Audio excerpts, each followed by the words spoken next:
What is so hard about making a woman's champion in the WWE? In pro wrestling in general. You know, I understand how in professional wrestling, it's a very masculine, at least back in the day it was a sport. At least in America, it used to be a sport. But it's a masculine, male-dominated business, profession.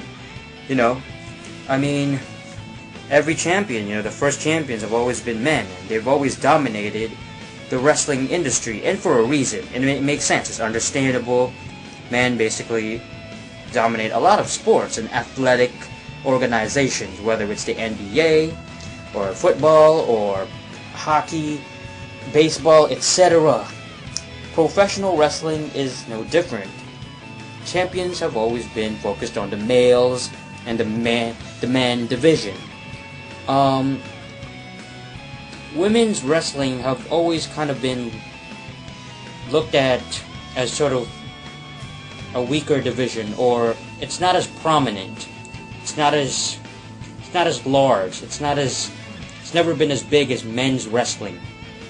For several reasons. I mean, of course, the physicalities of men and women are a little bit different. We know that, women are, especially, it's not just in pro wrestling, I mean in other sports as well. Look at basketball, the WNBA.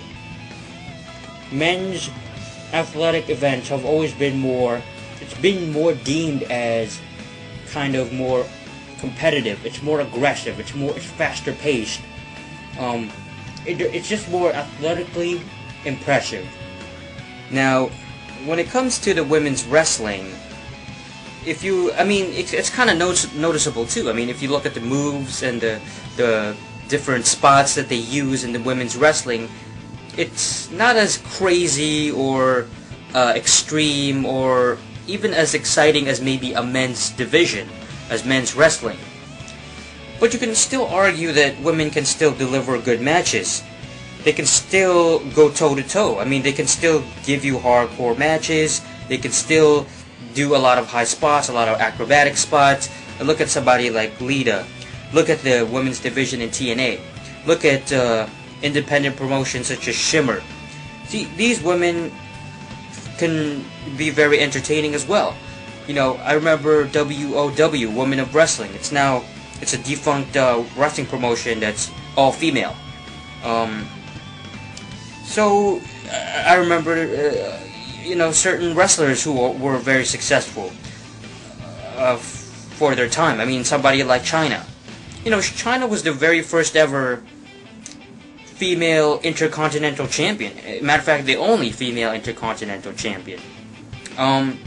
That's really unheard of. I mean, it's crazy. She was really ahead of her time. The first woman to take part in the Royal Rumble.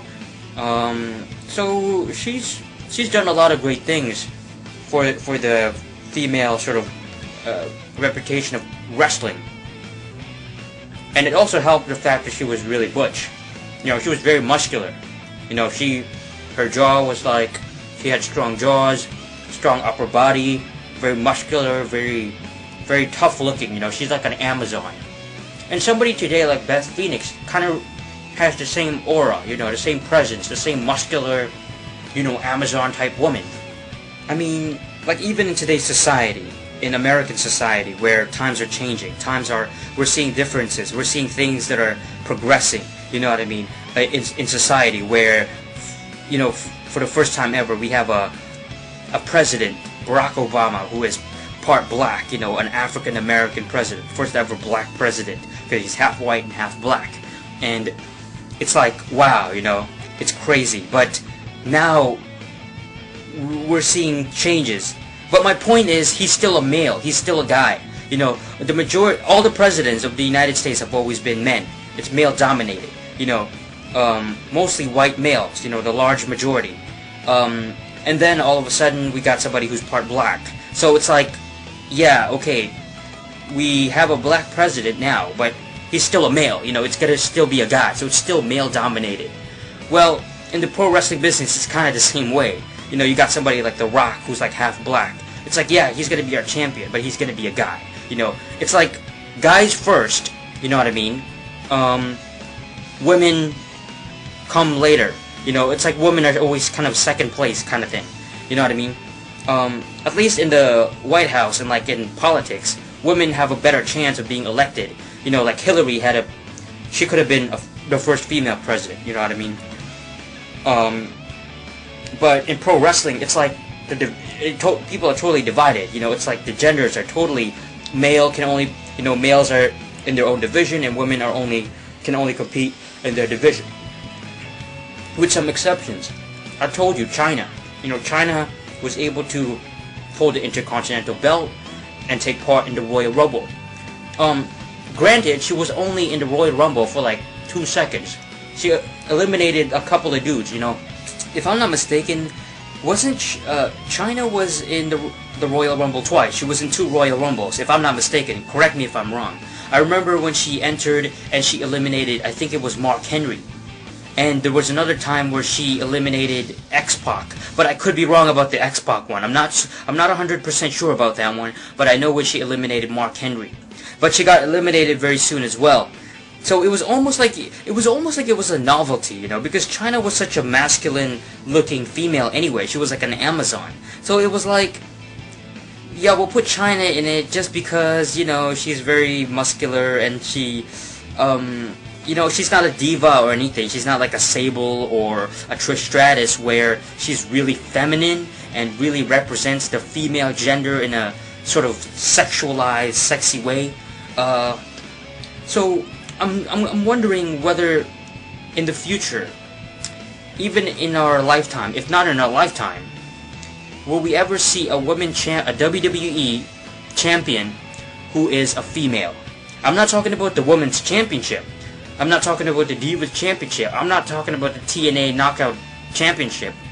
I'm talking about in these promotions, or in future promotions, will we see a woman champion, a world heavyweight champion who is a female, respected and accepted? You know, it's going to be crazy if that happens. You know, it's going to be historically very significant for allowing women to be included to compete with males. I can, you know, once again, I can understand why it would be kind of uneven or unfair or almost like reverse sexism, where it's like, you know, how is it fair for a woman to compete with guys who are physically stronger than, you know, women? And that's not being sexist, that's just the truth. Guys are physically more, athletically more stronger than women, naturally. But, I mean, you know, I can see somebody like, of course, you know, Beth Phoenix being a champion, you know, holding a belt. You know, Awesome Kong it would be crazy if Awesome Kong would win like the TNA World Championship belt. You know, that would be insane, because, you know, I actually think she could win that belt. Her size, her presence, her intimidation factor, her strength. I mean, she's a monster. She's a beast, you know. So she could definitely, I could see her. She's bigger than some of the guys in the roster, you know. She's bigger than the X Division guys. She's bigger than AJ Styles. She's bigger than, at least to me, you know, she looks bigger than certain guys, you know, like Sheikh Abdul Bashir. She's bigger than, and she could, you know, step toe to toe with probably somebody like Kurt Angle, you know, because of her background from Japan and her abilities. And, you know, once again, you know, I think it would be very amazing if we could see a woman champion actually becoming the world champion, you know, of a promotion actually be accepted and be sort of, it's not a big deal, you know. That would be very historical. It would break many barriers for women, you know. It's just that I guess most traditionally guys dominate wrestling, just like most sports and most athletic events, because the competition level traditionally have been higher, you know. The moves are a bit more riskier, it's more dangerous for, you know, the male division. And of course, you know, there's sexism in it too, you know, guys who just don't want to see women sort of become champs.